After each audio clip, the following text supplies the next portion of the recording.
Hi friends, welcome to my channel. ಇವತ್ತು ಇದು ಅಯ್ಯಪ್ಪ ಸ್ವಾಮಿ ಅಯ್ಯಪ್ಪ ಸ್ವಾಮಿದು ಪೂಜೆಯ ಒಂದು ಅಲಂಕಾರ ನೋಡಿ ಹೇಗಿದೆ ನೋಡಿ. ಎಷ್ಟು ಚಂದ ಅಲಂಕಾರ ಮಾಡಿದ್ದಾರೆ ಅಲ್ವಾ, ತುಂಬ ಚಂದ ಕಾಣ್ತಾ ಇದೆ. ಇಲ್ಲಿ ಸ್ವಾಮಿಗಳೆಲ್ಲ ಇದು 18 ಮೆಟ್ಟಿಲಿಗೆ ದೀಪವನ್ನು ಹಚ್ಚಿ ಎಷ್ಟು ಅಲಂಕಾರವಾಗಿ ಮಾಡಿದ್ದಾರೆ ನೋಡಿ. 18 ಮೆಟ್ಟಲಿಗೂ ದೀಪ ಹಚ್ಚಿದ್ದಾರೆ. ಅಲಂಕಾರ ಭೂಷಿತನಾದ ಸ್ವಾಮಿ ಅಯ್ಯಪ್ಪ ನೋಡಿ.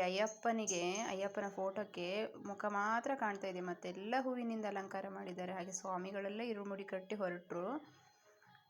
ಕಟ್ಟಿದ್ರು, ಎಲ್ಲ ಸಹ ಇರುಮುಡಿ ಕಟ್ಟಿ ಹೊರಟಿದ್ರು.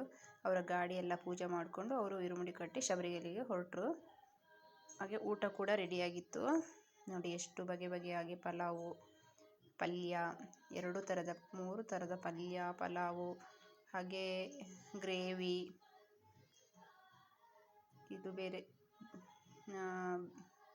ಎಲ್ಲ ತುಂಬ ವೆರೈಟಿ ಇತ್ತು. ಚೆನ್ನಾಗಿತ್ತು ಊಟ ಕೂಡ. ಪಾಯಸ ಎಲ್ಲ ಸ್ವೀಟು ಎಲ್ಲ ಕೂಡ ಇತ್ತು. ಓಕೆ ಫ್ರೆಂಡ್ಸ್, ನೋಡಿದ್ರಲ್ಲ, ಥ್ಯಾಂಕ್ ಯು, ಬಾಯ್ ಬಾಯ್.